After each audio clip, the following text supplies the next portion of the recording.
Hey, I'm Casey. The first thing I want to do in here is, just by a show of hands, who here is even in the slightest bit just a little bit nervous today? Okay, alright, good. So I'm not the only one. Alright then, for us nervous folk, let's all take a deep breath in and out. And, okay, one more time. In and out. Okay. Much better, thank you. So, everyone's doing interviews here today, right? I remember that. 4 years ago, I was sitting in your seat. Today, I'm looking back on 4 years of calling this place my home. Welcome to my school, everybody. Naturally, I've had a lot of experiences I would love to tell you about. I just have no way to get into them all into 5 minutes to give you the speech, but I can give you a taste. So, I've come here and done things that I knew I would do. I've studied abroad twice, actually, in Spain and in Guatemala. I've acted in plays. I've met a lot of genuine, wonderful people. I've been active in causes I care about, and through them have grown as a leader, a follower, a listener, an organizer, and more. And of course, I've been challenged in my classes and pushed to reach my utmost potential by my professors. But I've also come here and done things I had no idea I was going to do. I never thought I would join an improv comedy troupe or live and work in Washington, D.C. for a summer. My abroad experiences, I had no intention of even learning Spanish when I came here, and now I am a Hispanic Studies minor. Didn't see that coming. Speaking of degrees, I'm a Peace Studies major. Has anybody heard of that here? Okay, a few people. Well, I hadn't heard of it before I came here. Not until the end of my first year, when I met Jeff Anderson, who was then the Peace Studies department chair. Jeff has got a cool story, actually. He majored in biology here at St. Ben's and St. John's, and then went on to grad school. Like, he went to med school, and in his first year, he earned a 4.0. After which he decided that that wasn't the right place for him and he would rather teach peace. Within a week of meeting and talking with him, I switched majors to peace studies.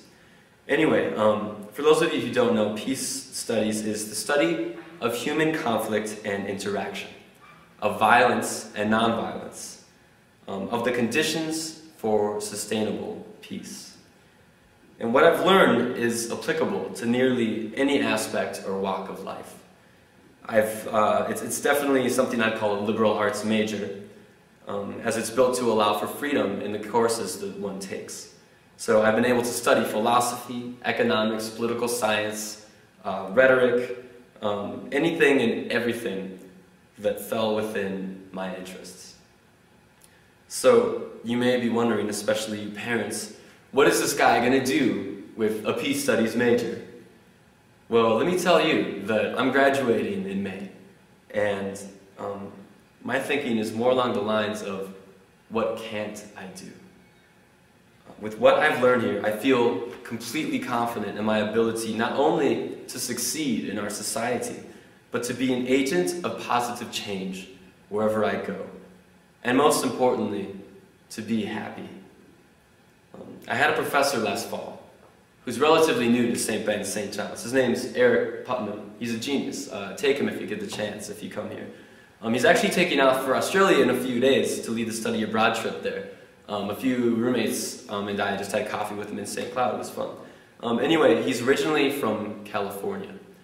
And he told our rhetoric class last fall that one thing that sticks out about students here is that all of them want to change the world. And if that sounds like you, then I hope that you feel at home here, because we would love to have you. The world is by no means perfect. We can always use more people who are ready to make it better.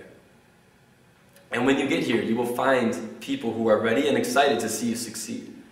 I have Marina Martin, who is a native of Spain, to thank for my Hispanic Studies minor, and my love of the language, really. For my time in D.C. and as a Jackson Fellow, which the Jackson Fellowship is for St. Ben, St. John students. It basically supports them as they work for nonprofits of their choice over the summer. For that fellowship and time in DC, I have Dr. Matt Lindstrom to thank, who he also heads the Eugene McCarthy Center for Public Policy and Civic Engagement, which, by the way, Eugene McCarthy, who is the late U.S. Senator and presidential candidate, is a Johnny alum. Finally, I have Father Rene McCraw to thank, both for expanding my universe through his excellent teaching of philosophy and for revealing to me the true beauty and purpose of art. So these are just a few people who have played a big role in my life and my time in my college here. And they're not going anywhere. I'm leaving in May, and these people will be yours to meet and interact with. And they're waiting for you. All of us are on our own journeys in life, walking our own paths. It's quite amazing, really, that we've all ended up here in this room together, even that we're alive at the same time, the same moment in history. Wherever you go, I hope that you cherish your opportunity just to be alive, to walk around. There is no mold for you to fit in, no outlined path that you are supposed to take. This journey is about finding yourself. And I can't speak for other schools, but I can speak for this one and feel confident saying that it has provided me with everything that I've needed for my own quest in life. The doors are open to you. You are the high achievers of your class, and your hard work has paid off. As for these interviews you're about to do, your only burden is to reveal what kind of person you are at heart. So smile. Take care.